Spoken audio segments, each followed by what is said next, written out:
Hi there.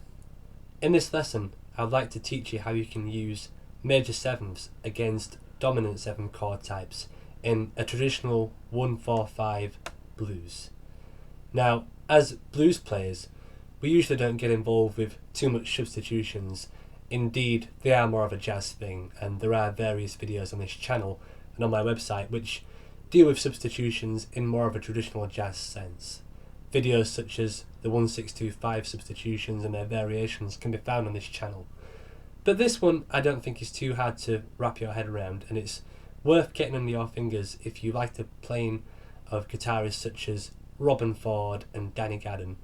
It really opens up the sound of the blues and produces just a different colour to paint with all it is. I'm not saying that this sound should be used all the time in place of all the cool dominant 7th chord voicings that you might know, but it's maybe one to have a dabble with and use occasionally. So without further ado, let's get zoomed in and check out how to play major 7 chords against dominant 7 chords in a traditional blues setting. The first chord which we are going to be looking at applying the major 7th substitution over is an E7 chord. So if you are comping over a 12-bar blues in E, you'll probably use some of the more kind of conventional dominant 7 chord grips like that, which are fine to use, and you know that they are probably the chords which you will gravitate towards using most of the time. But for the sake of this lesson, what we're going to be doing is abandoning them, and we're going to be using the major 7th chords which are a tone below E. So if we think of the note E and we go a full tone below that, we have D. So what this means is that we're going to use D major 7 chords against an E bass note. So if I play an E bass note, then in D major 7th chord, you can hear that works pretty well.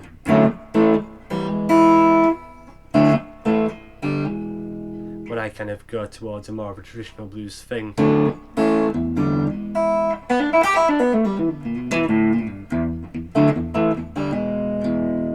Has a pretty good sound.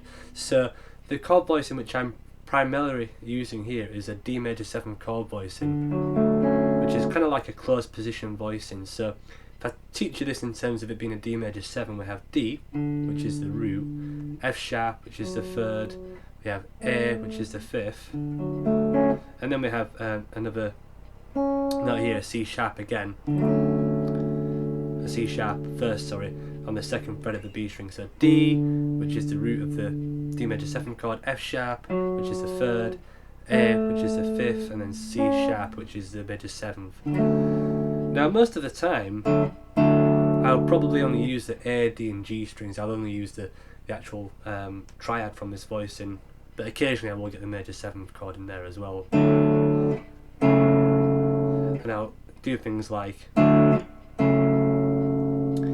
I kind of change the voicing a little bit, so it's like this, which is I guess like an F sharp minor chord, but it's also still a D major 7 chord. I've just lowered the root a half step to get the major 7th as well. Okay, so that's kind of what I'll use there. So I may do something like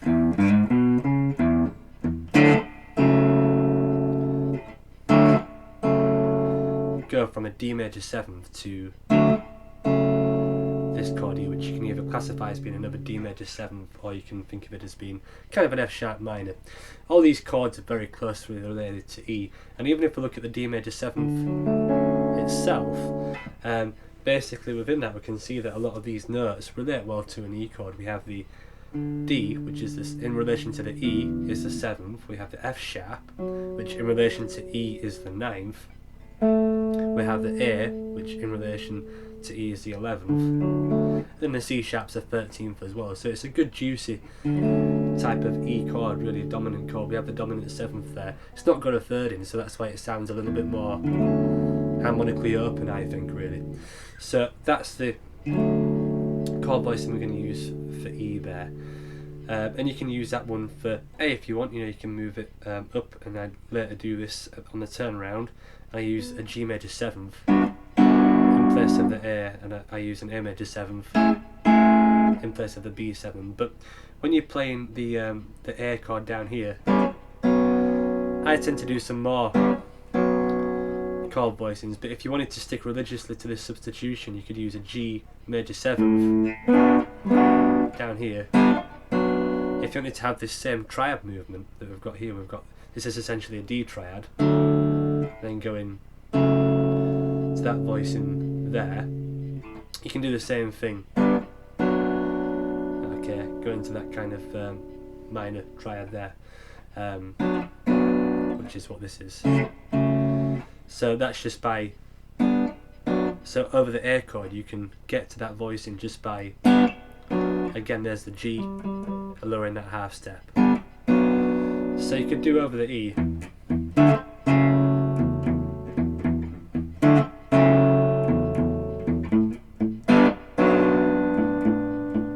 Same thing over the A chord there. That's if you wanted to do the exact same thing.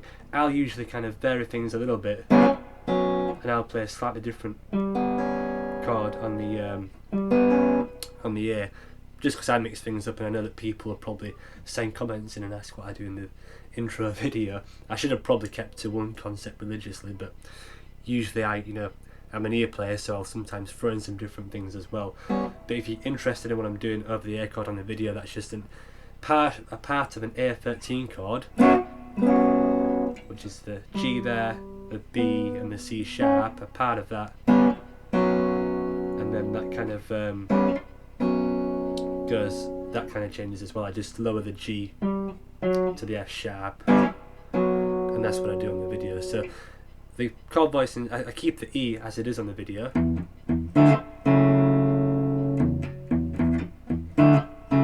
then when I go to the A chord,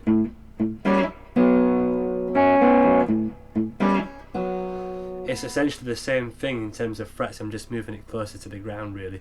I know there is some harmonic reasoning behind it, but I just quite like doing that. I prefer the sound to change for the 4 chords, so that's what I do on the video. If you wanted to keep the concept religiously the same,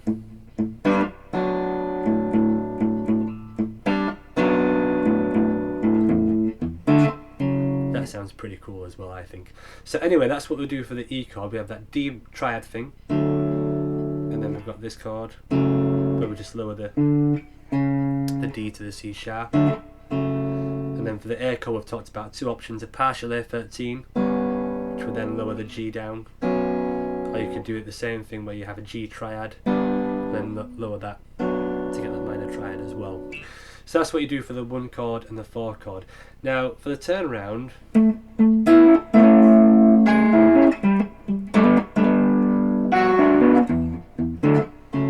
I'm just using these voicings further up the guitar neck.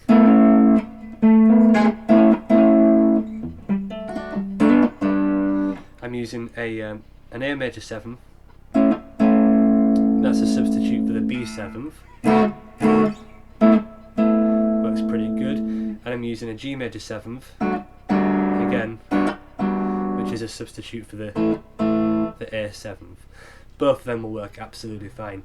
And when you're playing these, even though that's the original chord of an A major 7th, A, C sharp, E, G sharp, you can make variations of this by removing your 3rd finger, like that. And the same thing again.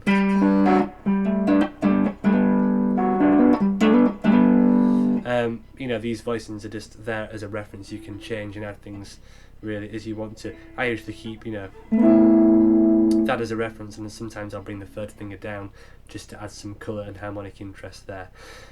So that is basically it. I've kind of gone over all the substitutions that you can use. This works great in the key of E, and it's a good thing to use, and you'll hear it even when you play some traditional single lines with this. It sounds good as well. You could do.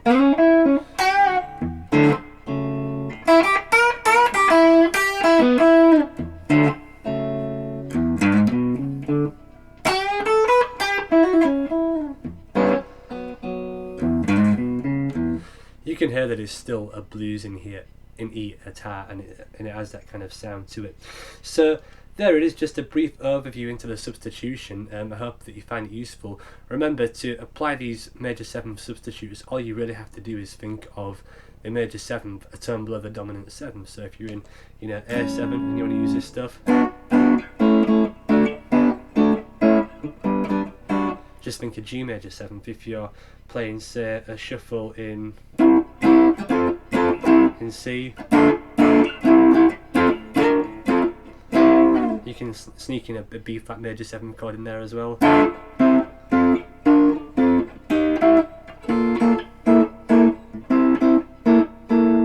So you need to get used to just thinking of what is a tone below any dominant 7 chord instantly, and that'll kind of get you half of the way there, really. So there it is. Thank you for checking out today's guitar lesson. I hope that you enjoyed it and found it useful.